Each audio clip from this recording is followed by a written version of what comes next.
All rise.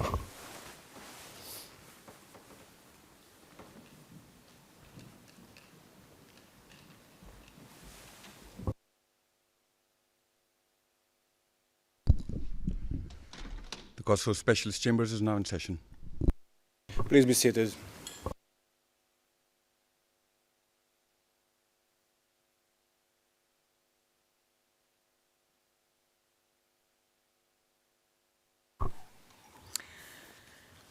Good morning and welcome everyone. Mr. Court Officer, could you please call the case? Good morning, Your Honors. This is the case CCA 2023-02, the Specialist Prosecutor, Mr. Salih Mustafa. Thank you, Your Honors. Thank you, Mr. Court Officer. I note that Mr. Mustafa is present in the courtroom. Mr. Mustafa, can you follow the proceedings in a language you understand? Yes. I will kindly ask the parties and victims' counsel to introduce themselves, starting with counsel for Mr. Mustafa.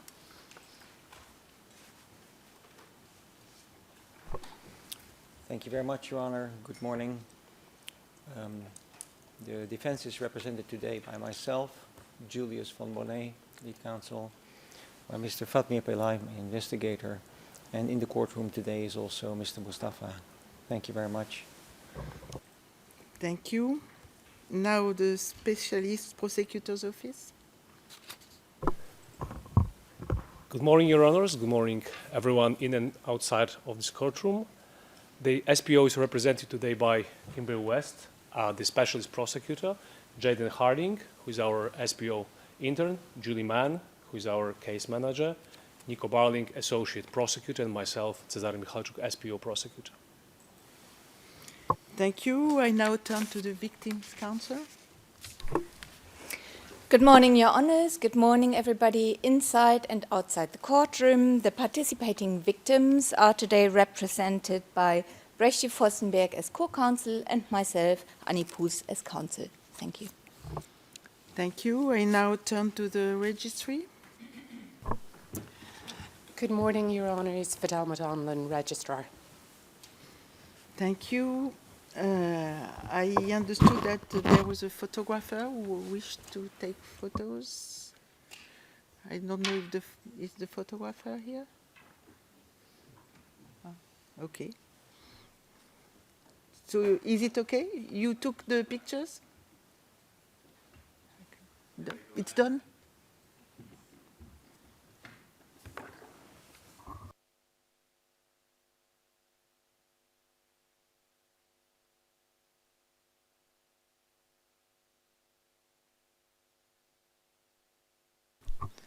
So do you need my authorization to take the pictures? Okay, I authorize you to take the pictures.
Thank you. For the record, I am Michel Picard, presiding judge in this case, and my colleague judges are on my right, Kay Ambos, and on my left, Nina Jorgensen.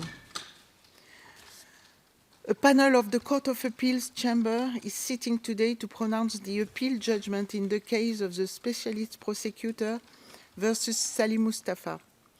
This appeal judgment is pronounced in public in the name of the people of Kosovo and in the presence of the accused.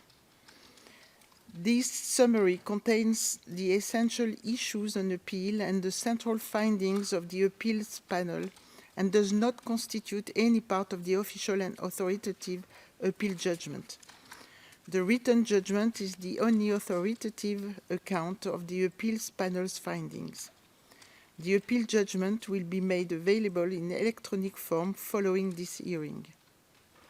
A certified copy of the English version of the appeal judgment will be provided to Mr. Mustafa today, and the Albanian version will be provided when it is ready. The specialist chambers were created in connection with serious allegations of inhuman treatment, killing of persons, and other serious crimes during and in the aftermath of the armed conflict in Kosovo between January 1st, 1998 and 31st December 2000. This appeal judgment marks an important milestone for the specialist chambers as it constitutes the first appeal judgment in a war crime case at this tribunal. It is a significant step toward providing justice to victims and ensuring accountability.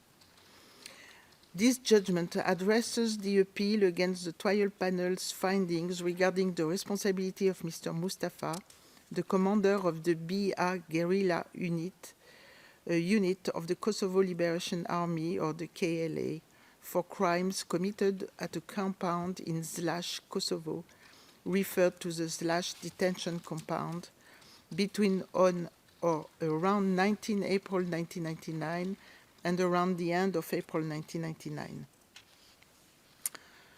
On 16 December 2022, the trial panel delivered the trial judgment convicting Mr. Mustafa on 3 counts of war crimes.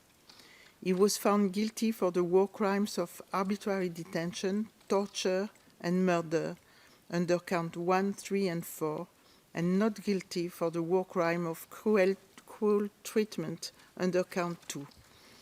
The trial panel sentenced Mr. Mustafa to a single sentence of 26 years of imprisonment with credit for time served. When imposing the sentence, the trial panel stressed that Mr. Mustafa was on trial for his own individual responsibility and that at no point in time was the KLA on trial.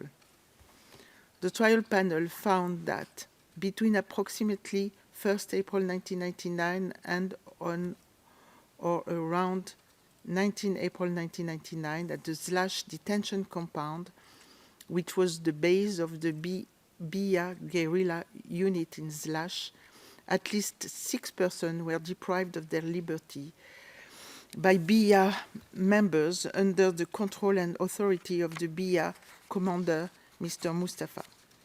The trial panel found that this occurred in the context of a non-international armed conflict between the KLA and Serbian forces. The trial panel further found that during the same time frame, Mr. Mustafa and other BIA members under his authority held the detainees at the Zlač detention compound in inhuman and degrading conditions and routinely assaulted them both physically and psychologically for the purpose of obtaining information or a confession from them, or to punish, intimidate, coerce, or discriminate against them on political grounds.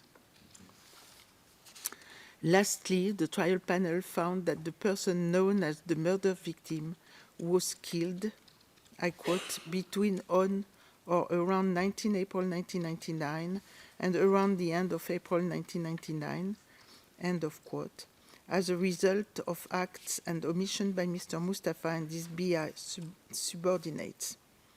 Mr. Mustafa filed an appeal challenging his convictions under count 1, 3, and 4 of the indictment and a number of related findings made by the trial panel. Mr. Mustafa requests that the appeals panel reverse the convictions and enter a judgment of acquittal, or alternatively, return the case to the trial panel or reduce the imposed sentence. Mr. Mustafa did not appeal the reparation order issued by the trial panel on 6 April 2023, awarding reparation to 8 victims participating in the proceedings.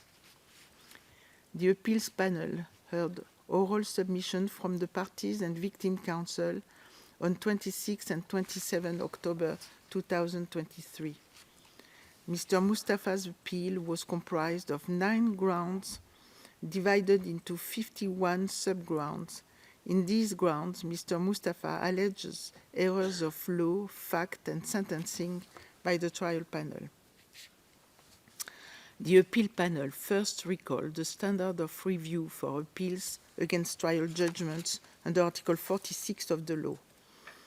The appeals panel may affirm, reverse, or revise the trial judgment and take any other appropriate action on the following ground: an error on a question of law invalidating the judgment, an error of fact which has occasioned a miscarriage of justice, or an error in sentencing. For reasons further developed in the appeal judgment, the panel recalls the broad discretion afforded to the trial panel in assessing the evidence and in determining an appropriate sentence. In this regard, the panel notes that it will not lightly overturn a trial panel's factual findings, as the trial panel is best placed to hear, assess, and weigh the evidence presented at trial, unless its evaluation is wholly erroneous.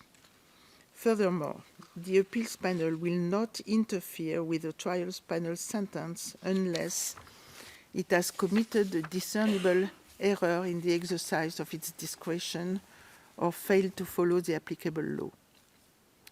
Before turning to a summary of its own appellate findings, the panel wishes to highlight that in several grounds of appeal, Mr. Mustafa failed to substantiate his arguments with relevant jurisprudence, did not identify which of the trial panel's specific findings he challenged, nor reference relevant paragraphs of the trial judgment, among other deficiencies.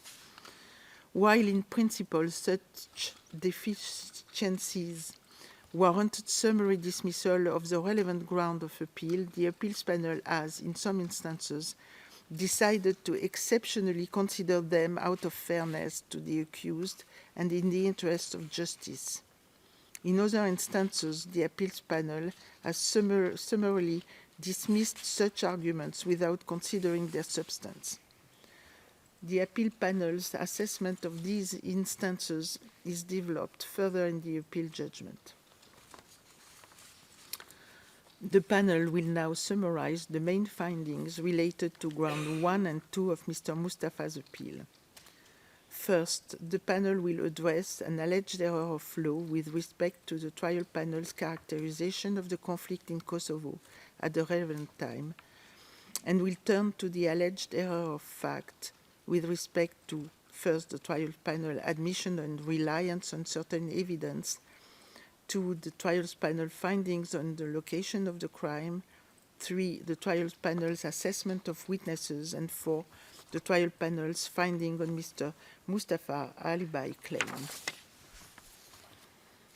First, under ground 1A, Mr. Mustafa challenged the trial panel's characterization of the conflict in Kosovo during the time frame of the charges as non-international armed conflict. He submitted that this mischaracterization invalidated the trial judgment insofar as his conviction for war crime were based on Article 14, Paragraph 1, Subparagraph C of the law. The appeals panel finds that the trial panel applied the correct criteria criteria to assess the existence of a non-international armed conflict in Kosovo at the relevant time. Mr. Mustafa has failed to demonstrate that the trial panel erred in finding that, as of May 1998, the KLA possessed sufficient characteristics of an organized armed group to be able to engage in a non-international armed conflict. The appeal panel therefore finds that Mr. Mustafa has failed to demonstrate an error and accordingly dismisses ground 1A. Mr. Mustafa next raised several grounds of appeal challenging the trial panel's findings on the admissibility of various items of evidence and its reliance on them in the trial judgment. These challenges are included under grounds 1B, 1C, 1D, 1E, and 1N. First, under ground 1B, Mr. Mustafa challenged the trial panel's admission of and reliance on his statement to the Specialist Prosecutor's Office, or SPO, asserting a violation of Article 3 of the law and Rule 138, Paragraph 2 of the rules, and of his right against self-incrimination. The appeals panel finds that the suspect's statement was obtained in accordance with the relevant provisions of the law and rules which govern the rights of the suspect before the specialist chambers. The appeals panel considers that Mr. Mustafa was adequately advised of his rights as a suspect and that the information Mr. Mustafa received satisfies the requirement of Article 38 of the law. The panel further finds that, for the reasons developed in the appeals judgment, Mr. Mustafa has failed to demonstrate that the admission of his suspect's statement to the SPO violated his privilege against self-incrimination, protected under Article 31 of the Kosovo Constitution and Article 6 of the European Convention on Human Rights, and that the trial panel erred in relying on it. The appeals panel therefore finds that Mr. Mustafa has failed to demonstrate any error and accordingly dismisses ground 1B. Second, under ground 1C, Mr. Mustafa challenged the trial panel's admission into evidence and reliance on the in-court identification of him by witness W101679. Mr. Mustafa asserted that the identification was improperly obtained and should have been excluded pursuant to Rule 138 of the rules. The appeals panel finds that Mr. Mustafa has waived his right to challenge the admissibility of this identification on appeal, as he did not raise this objection during the trial or demonstrate special circumstances justifying consideration of his submission for the first time on appeal. The panel further finds no error in the trial panel reliance on this witness identification of Mr. Mustafa and accordingly dismisses ground 1C. Turning to Mr. Mustafa's challenge under ground 1D, the appeals panel finds that Mr. Mustafa has failed to demonstrate an error in the trial panel's admission of or reliance on the exhibit called the list of prisoners. The appeals panel considers that the trial panel found sufficient indicia of authenticity to support this document reliability. The panel further finds, for the reasons set out in the appeal judgment, that the trial panel relied on the document merely as corroboration of the other evidence supporting its finding regarding Mr. Mustafa's presence at the Slash detention compound. Therefore, the panel dismisses Mr. Mustafa's challenge under ground 1D. Next, the appeals panel addresses Mr. Mustafa's challenge under ground 1E to the trial panel's admission of and reliance on the written statements of certain witnesses pursuant to Rule 153 and Rule 155 of the rules instead of oral testimony and its admission of and reliance on the hearsay statements of another person. The appeals panel finds that, with respect to witness W04648's statement, Mr. Mustafa has failed to demonstrate an error since the trial panel did not rely on any part of the challenge statement in its findings. The panel further finds that Mr. Mustafa has failed to demonstrate an error in the trial panel's admission and assessment of witness W14712's statement, on which it relied on to the extent that it was corroborated by other credible and reliable evidence. With respect to the hearsay statements as detailed further in the appeal judgment, the appeals panel finds no error in the trial panel's assessment of and reliance on these statements. The appeals panel also finds that the trial panel did not afford undue weight to these statements, but rather relied on them as corroboration for other testimonial evidence. Therefore, the appeals panel dismisses Mr. Mustafa's challenges to the trial panel's finding under ground 1E. Finally, under ground 1N, Mr. Mustafa challenged the admission into evidence of expert medical reports concerning victim 08/05 and 09/05 under Rule 132 of the rules. The appeals panel finds that Mr. Mustafa has waived his right to challenge the issue on appeal as he did not raise this objection during the trial or demonstrate any special circumstances justifying consideration of his submission for the first time on appeal, and accordingly dismisses this challenge.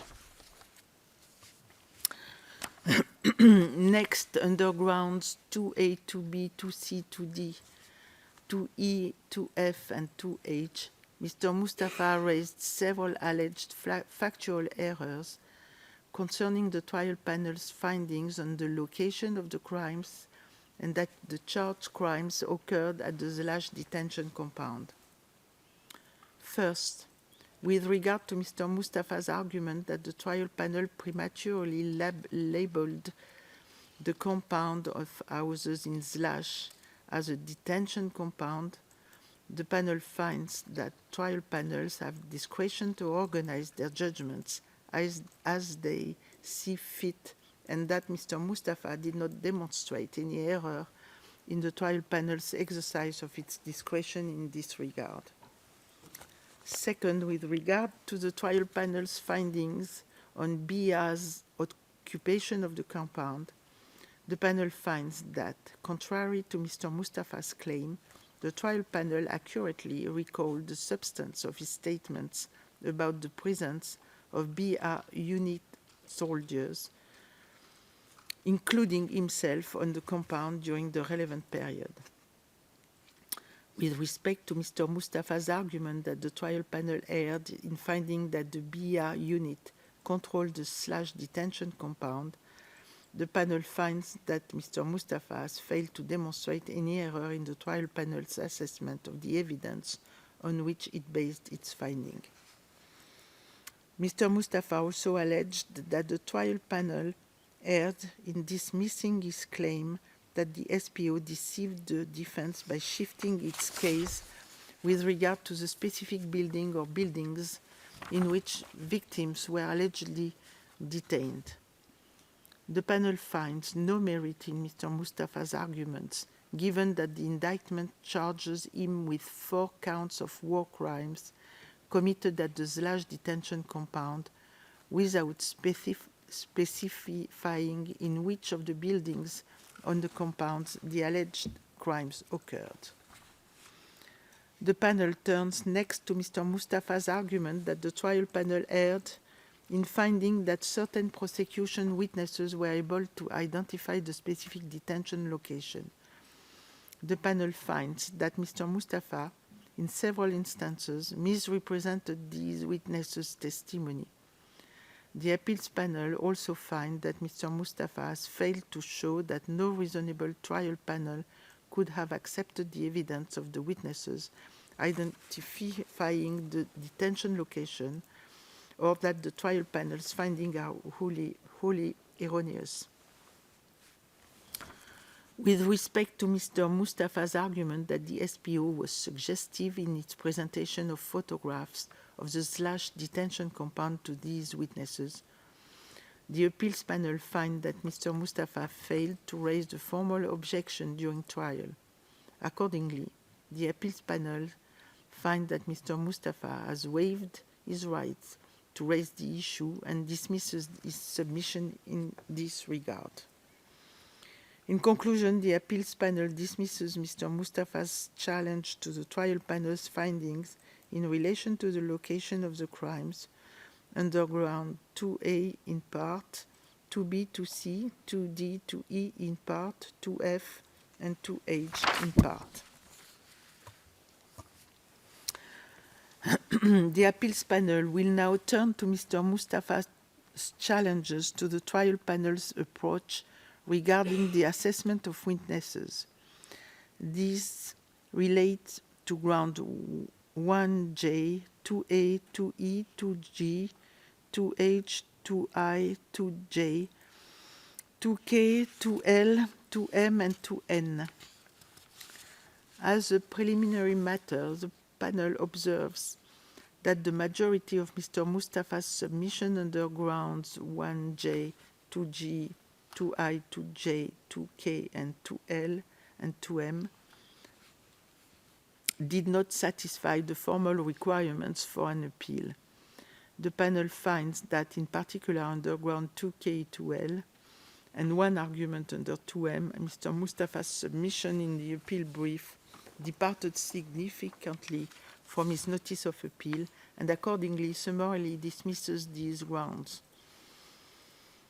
In addition, with respect to Mr. Mustafa's challenge of the trial panel's assessment of defense witnesses under ground 1J, the appeals panel finds that he failed to identify specific witnesses or provide precise references to the trial judgment, and for reasons further elaborated in the appeal judgment, dismisses his submissions in this regard. The panel will now turn to Mr. Mustafa's challenges with respect to the trial panel's assessment of defense witnesses and witnesses favorable to the defense. First, it will address Mr. Mustafa's argument that the trial panel failed to fairly and impartially evaluate the testimony of defense witnesses against the same standard as the testimony of prosecution witnesses. The appeals panel finds that the trial panel correctly articulated its approach to assessing evidence in this case, in particular with respect to evaluating the credibility of witnesses and the reliability of their testimony before relying on their evidence. As developed further in the appeals judgment, the panel finds that the trial panel carefully assessed the credibility of witnesses, noting any inconsistencies in the witness's testimony and the reasons for accepting or rejecting the testimony in whole or in part, in light of those discrepancies. Next, the appeals panel will address Mr. Mustafa's argument that the trial panel erred in presuming that certain witnesses would have a so-called inclination to provide evidence favorable to the accused and unfavorable to the prosecution. The panel finds that Mr. Mustafa has failed to point to any evidence which would support this general assertion of bias, or which would indicate that the trial panel failed to objectively and properly consider the testimony of these witnesses who provided evidence favorable to the defense. The panel will now address Mr. Mustafa's argument that the trial panel erred in dismissing the testimony of witnesses favorable to the defense on irrelevant grounds. First, the panel observes that contrary to Mr. Mustafa's claim, when assessing the witnesses' credibility, the trial panel did consider their testimony on the facts and events on which they were called to testify. Second, the panel finds that the other factors considered by the trial panel, such such as close ties to the KLA or the accused, bias expressed against the specialist chambers or the SPO, indication of collusion or memory lapses are relevant to the credibility of witnesses, and reliance on those factors is supported by jurisprudence. The panel therefore dismisses Mr. Mustafa's challenges in this regard.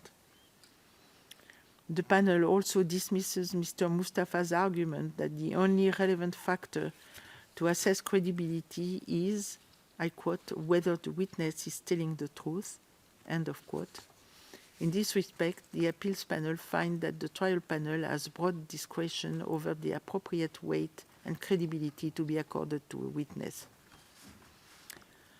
Thus, the panel finds that Mr. Mustafa has failed to demonstrate any error in the trial panel's assessment of the credibility of witnesses who provided evidence favorable to the defense and the reliability of their testimony, and accordingly dismisses Mr. Mustafa's related challenges under the remainder of grounds 1J, 2A, 2E, 2G, 2H, 2I, 2G, 2J, 2N, and under ground 2M in part.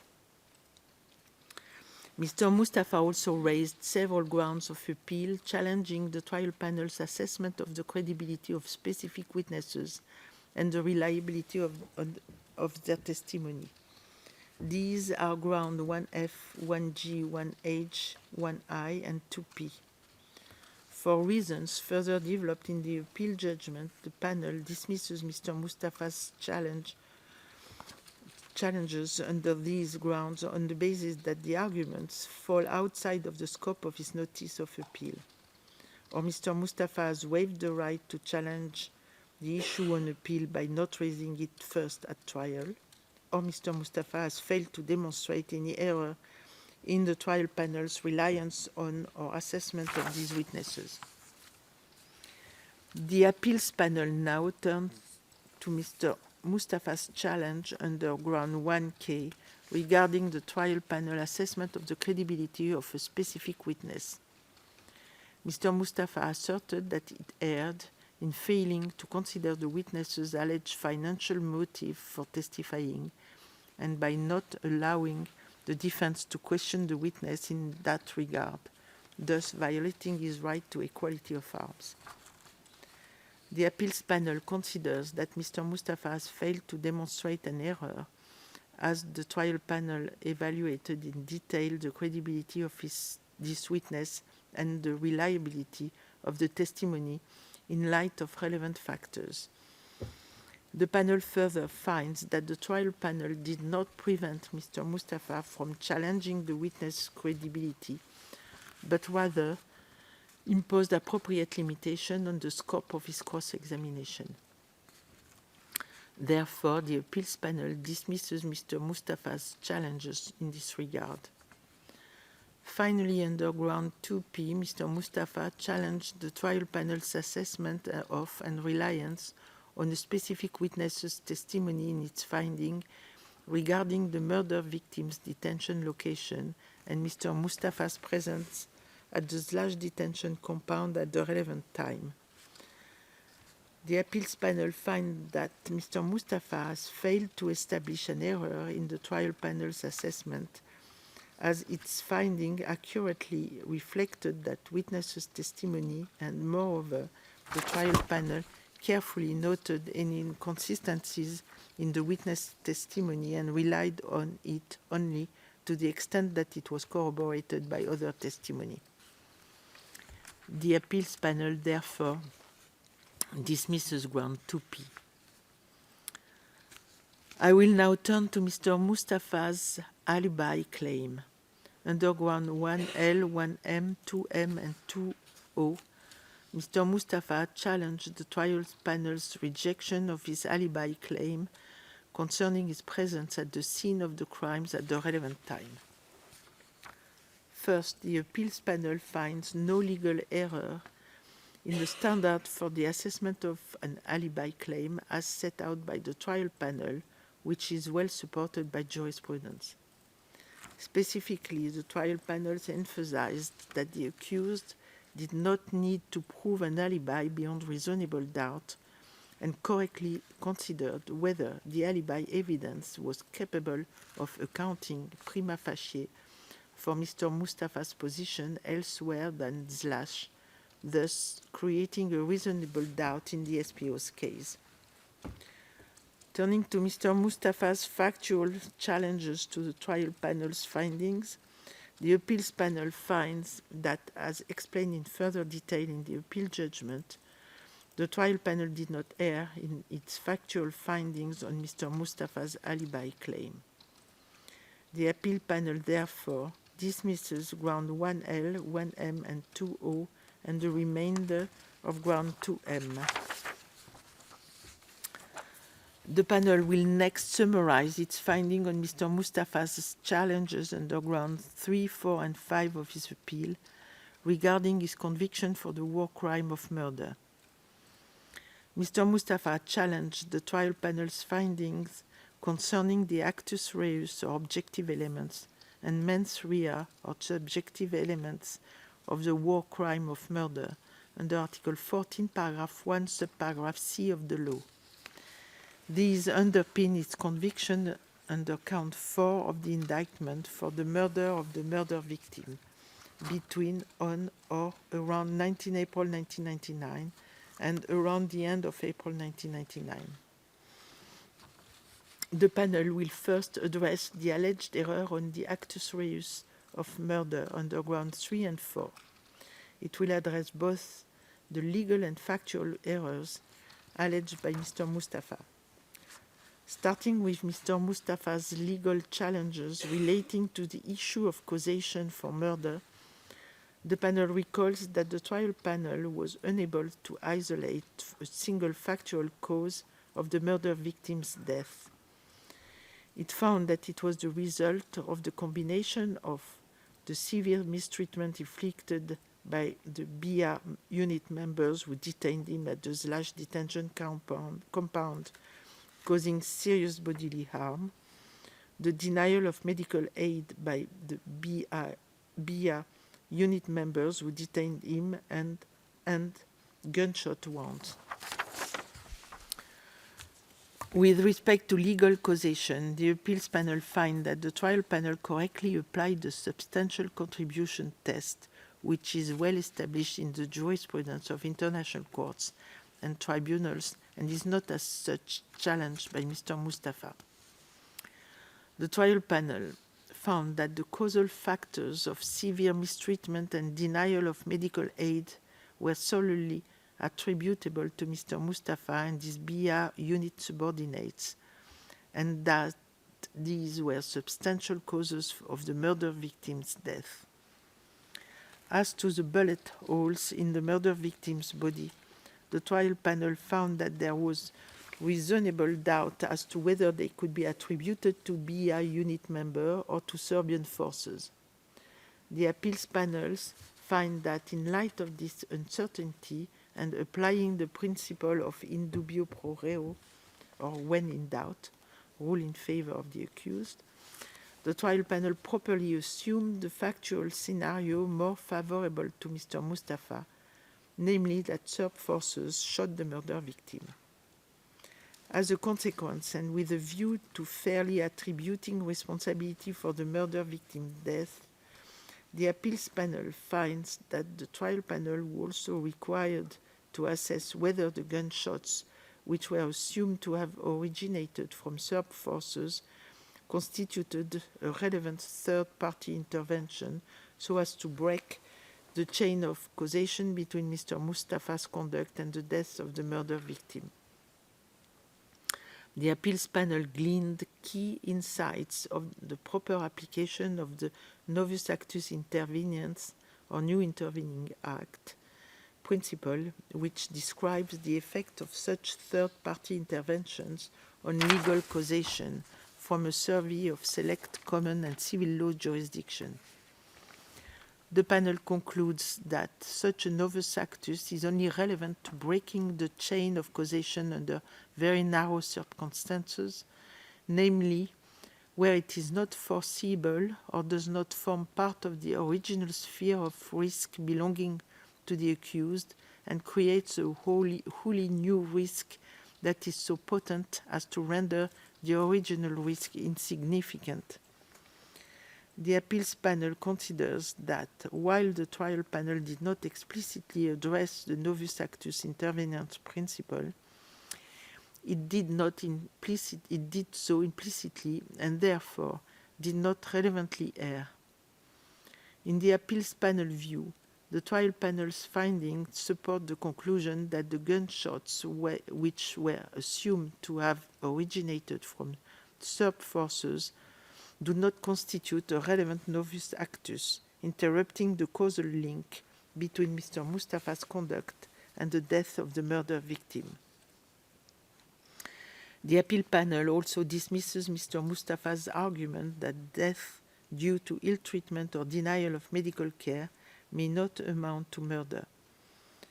The panel considers that it is well established in the jurisprudence of international courts and tribunals that death may result from either an act or an omission, thus qualifying as murder, and that ill treatment and denial of medical care do not differ from any other act or omission in this respect.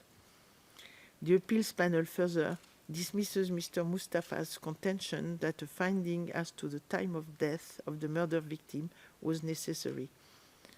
The panel finds, for the reason given in the appeal judgment, that a precise determination of the time of death may be necessary in certain factual circumstances in order to attribute responsibility to an accused. In the present case, though, a more precise determination of the time of death than the one given at the trial in the trial judgment was not required. Moving to Mr. Mustafa's argument regarding an exhumation and post-mortem examination of the grave, believed to be that of the murder victim, the appeals panel finds that Mr. Mustafa failed to raise this issue at trial and accordingly has waived his right to challenge it on appeal. The appeals panel therefore dismisses this argument. The panel now turns to Mr. Mustafa's allegation of factual errors in the trial panel's finding on the actus reus of murder. First, the panel finds that Mr. Mustafa failed to demonstrate that the trial panel did not find, beyond reasonable doubt, that the murder victim was unable to stand when last seen by his fellow detainees. The panel further finds that Mr. Mustafa failed to demonstrate that such a finding was indispensable to his conviction and therefore had to be found to have been proven beyond reasonable doubt. Mr. Mustafa has also not demonstrated that there were any deficiency in the evidence on which the trial panel relied to this end. Second, the panel considers that Mr. Mustafa ignored the detailed evidentiary references in the trial judgment which support the trial panel's conclusion that the murder victim died from mistreatment and denial of medical aid by BI unit member, was not evacuated, and was shot with bullets. Third, as further elaborated in the appeal judgment, the panel finds that the trial panel conclusion that the decision to neither release nor evacuate the murder victim from / detention compound when the SERP forces advanced could only have been made by the accused was supported by the evidence and reject Mr. Mustafa's allegation of error of fact in that respect. In conclusion, the panel finds that Mr. Mustafa has failed to demonstrate that the trial panel erred in law or in fact in finding that his conduct satisfied the actus reus of murder and dismisses Mr. Mustafa's ground 3 and 4. The panel will now turn to the alleged errors in the trial panel's finding on the mens rea of murder under ground 5. As a preliminary matter, the panel recalls that the trial panel found that Mr. Mustafa, I quote, intended to kill, end of quote, the murder victim. As set out in greater detail in the appeal judgment, while the trial panel could have more clearly indicated which type of intent it considered that Mr. Mustafa possessed, as well as the precise definition of that intent, the appeals panel understands the trial panel to have found that Mr. Mustafa possessed direct intent for murder.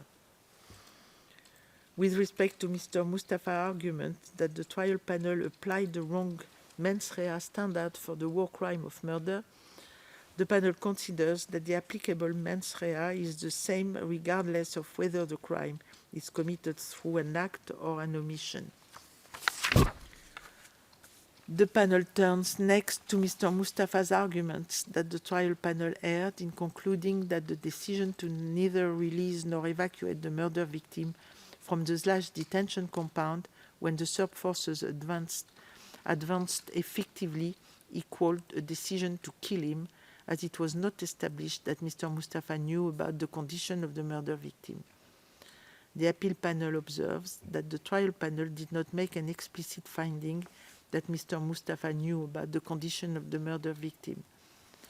However, the panel considers that such knowledge and intent can be reasonably inferred from the relevant facts and circumstances established by the trial panel, which are detailed in the appeal judgment.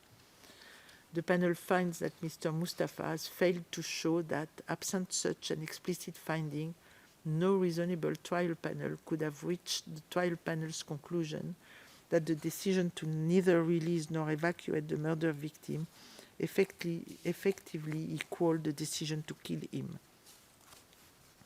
Accordingly, and in light of further reasons elaborated in the appeal judgment, the appeal panel finds that Mr. Mustafa has failed to demonstrate an error in the trial panel's finding on the mens rea of the war crime of murder, and accordingly dismisses Mr. Mustafa's challenges to the trial panel's finding in relation to count 4 and dismisses ground 5. In ground 6 and 7 of his appeal, Mr. Mustafa challenged the trial panel's finding concerning the actus reus and the mens rea of the war crime of torture under Article 14, Paragraph 1, Subparagraph C, Subparagraph 1 of the law, and argued that he was wrongly convicted for the torture of at least 6 persons, while the trial panel only established that he personally participated in the torture of 2 persons. The panel will first address Mr. Mustafa's argument that the actus reus elements of torture had not been established because the evidence of witnesses about their physical assault had not been corroborated by other witnesses. The panel finds that Mr. Mustafa misconstrues the trial judgment and ignores the fact that all witnesses who allegedly had been individually assaulted also testified about the mistreatment suffered by others, including in their presence.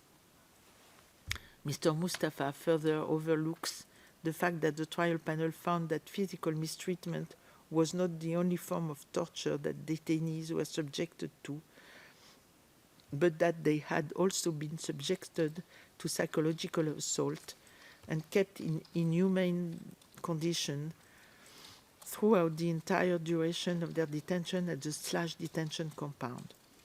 The panel therefore dismisses Mr. Mustafa's arguments. The panel next turns to Mr. Mustafa's argument on the mens rea of the war crime of torture, namely that the trial panel did not establish but only presumed the requisite purpose of the mistreatment.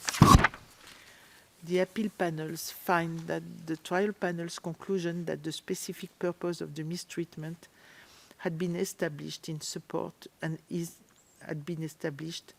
supported by evidence from several eyewitnesses and was sufficiently reasoned. Finally, the panel will address Mr. Mustafa's argument under ground 7 that the trial panel erred when it convicted him for the torture of at least 6 persons, while it only established that he personally participated in the torture of 2 persons. The panel finds that Mr. Mustafa has failed to demonstrate any error in the trial panel's finding with respect to his conviction for the war crime of torture under joint criminal enterprise. In conclusion, the appeals panel dismisses Mr. Mustafa's challenges to the trial panel's finding in relation to count 3 and dismisses grounds 6 and 7. Under ground 8, Mr. Mustafa challenged the trial panel's finding that arbitrary detention committed in a non-international armed conflict constitutes a war crime pursuant to Article 14, Paragraph 1, Subparagraph C of the law. The panel observes that Mr. Mustafa, in fact, challenged 2 previous Court of Appeal chamber decisions on which the trial panel based its finding. The panel finds that Mr. Mustafa has failed to demonstrate any legal error in the Court of Appeals chamber decisions and thereby failed to show the existence of any cogent reasons in the interest of justice to depart from those decisions. The panel also dismisses Mr. Mustafa's request to refer this question to the specialist chamber of the Constitutional Court. In conclusion, the appeals panel finds that Mr. Mustafa has failed to establish that the trial panel erred in respect to the legal basis of the war crime of arbitrary detention and dismisses Mr. Mustafa's challenges to the trial panel's finding in relation to count 1 and dismisses ground 8.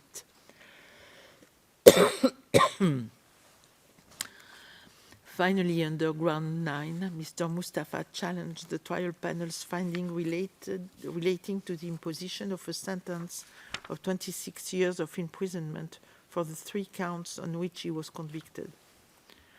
First, the appeals panel finds no error in the trial panel balancing Mr. Mustafa's individual circumstances against the nature and gravity of and his contribution to the crimes for which he was convicted. In fact, the trial panel is required to do so under the specialist chamber's legal framework. Furthermore, the appeals panel finds that, contrary to Mr. Mustafa's contentions, the trial panel did not consider the absence of mitigating circumstances as being an aggravating factor and did not use the gravity of the crimes as an aggravating circumstance. In this regard, given the trial panel's broad discretion in sentencing, the appeals panel sees no error in the trial panel declining to give significant weight to his individual circumstances.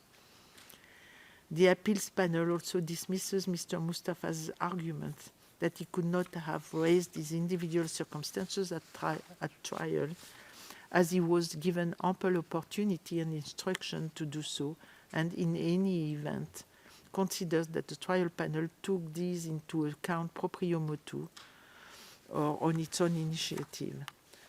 The appeals panel also dismisses the contention that the trial panel erred in imposing a sentence of imprisonment which Mr. Mustafa claims may exceed his life expectancy.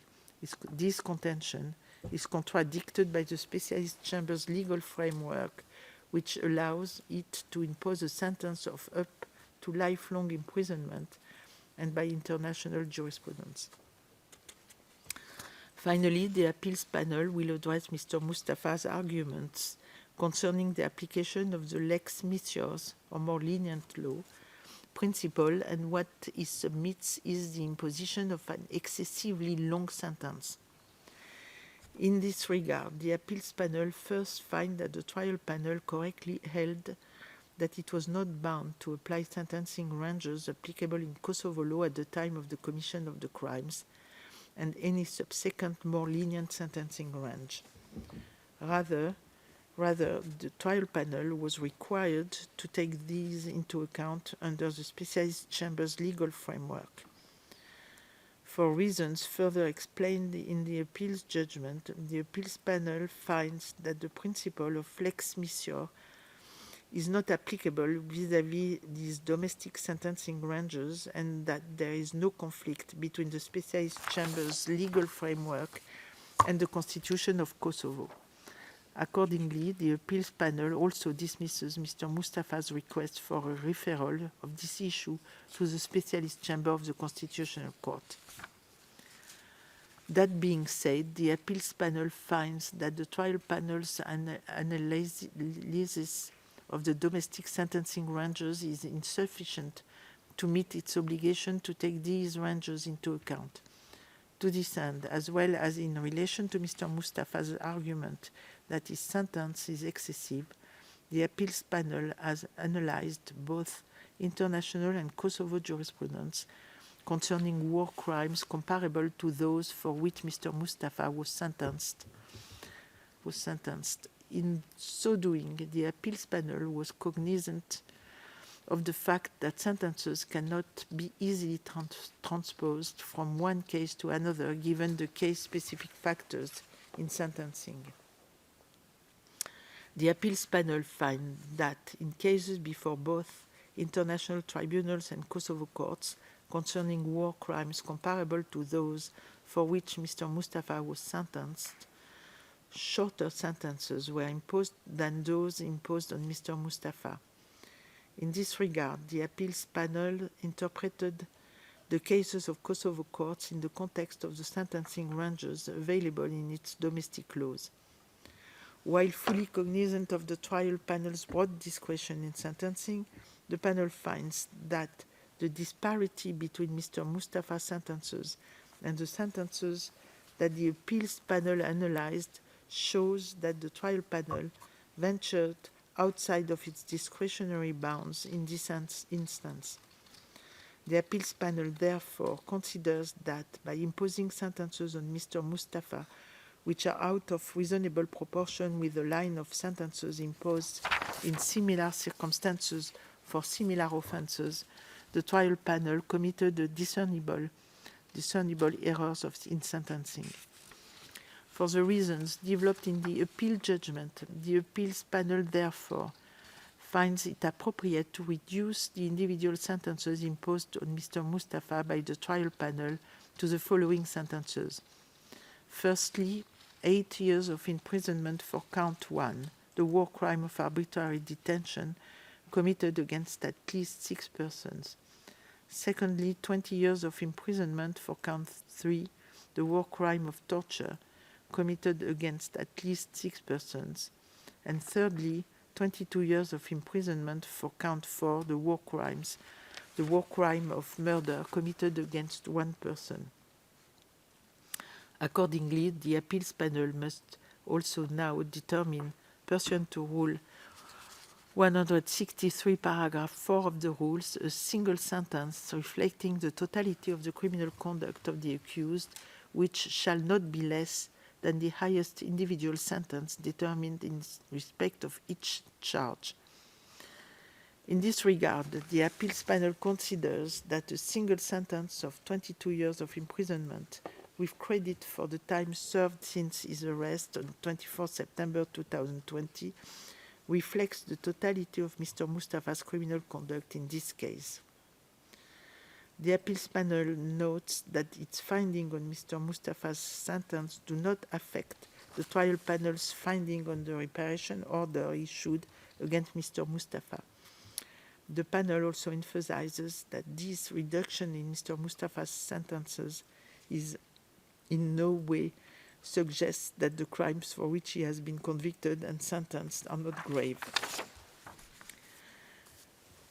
The appeals panel therefore grants in part Mr. Mustafa's challenges to the trial panel's finding on sentencing and dismisses the remainder on ground 9. Finally, the appeals panel stresses that it has confirmed Mr. Mustafa's conviction for the war crimes of torture, arbitrary detention and murder for which he was found to be individually criminally responsible.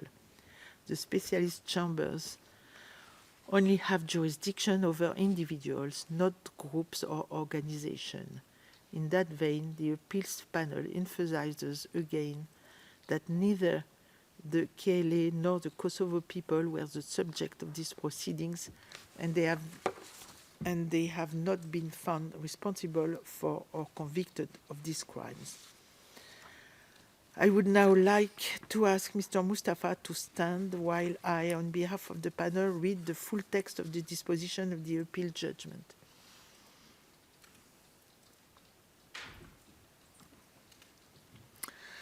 The disposition reads as follows. For these reasons, having considered all the arguments made by the parties and the participants, the Court of Appeals panel, pursuant to Article 46 of the law and Rules 182 and 183 of the rules, grants Mr. Mustafa's ground 9F in part, 9H in part, and 9K in part, dismisses Mr. Mustafa's appeal in no other respect, affirms Mr. Mustafa's conviction for the war crime of arbitrary detention pursuant to Article 14, paragraph 1, subparagraph C, subparagraph 1, and Article 16, paragraph 1, subparagraph A of the law under count 1 of the indictment, the war crime of torture pursuant to Article 14, paragraph 1, subparagraph C, subparagraph 1, and Article 16, paragraph 1, subparagraph A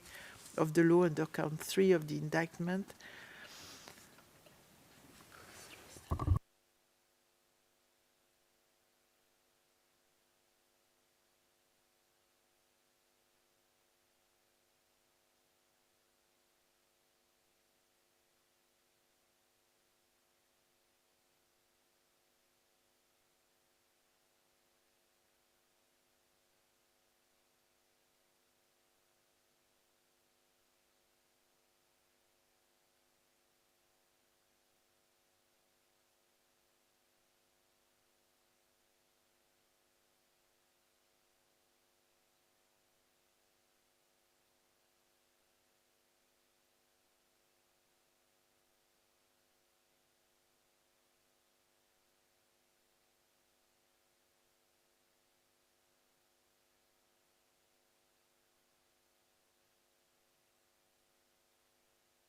sorry.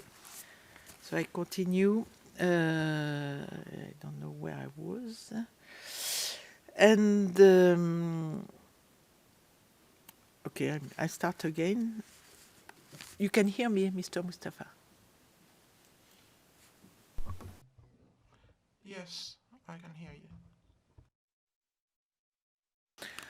Affirms Mr. Mustafa conviction for the war crime of arbitrary detention pursuant to Article 14, paragraph 1, subparagraph C, subparagraph 1, and Article 16, paragraph 1, subparagraph A of the law under count 1 of the indictment, the war crime of torture pursuant to Article 14, paragraph 1, subparagraph C, subparagraph 1, and Article 16, paragraph 1, subparagraph A of the law under count 3 of the indictment, and the war crime of murder pursuant to Article 14, paragraph 1, subparagraph C, subparagraph 1, and Article 16, paragraph 1, subparagraph A of the law under count 4 of the indictment, sets aside the sentence of 10 years of imprisonment imposed with respect to count 1 and imposes a sentence of 8 years of imprisonment, sets aside the sentence of 22 years of imprisonment imposed with respect to count 3 and imposes a sentence of 20 years of imprisonment, sets aside the sentence of 25 years of imprisonment imposed with respect to count 4 and imposes a sentence of 22 years of imprisonment, sets aside the single sentence of 26 years of imprisonment imposed on Mr. Mustafa and imposes a single sentence of 22 years of imprisonment on Mr. Mustafa with credit for the time served. Rules that this judgment shall be enforced immediately pursuant to Rule 185, paragraph 1 of the rules, and orders that in accordance with Article 50, paragraph 1 of the law and Rule 166, paragraph 3 of the rules, Mr. Mustafa shall remain in the custody of the specialist chambers pending the finalization of the arrangements for his transfer to the state where his sentence will be served. Mr. Mustafa, you may be seated.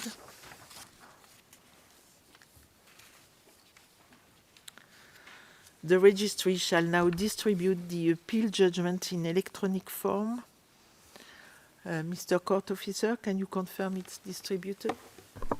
Your Honours, on behalf of the Registrar, I can confirm that F38, the confidential version, has been distributed to the authorised parties and participants, and F38 Red has also been distributed, which is the public redacted version, and has been placed on our website. Thank you, Your Honours.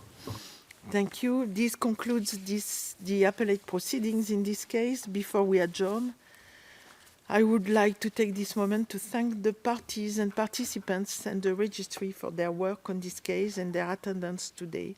I would also like to express my gratitude to the interpreters, stenographers, audiovisual technicians, security personnel, and the appeals panel legal support team for the excellent assistance.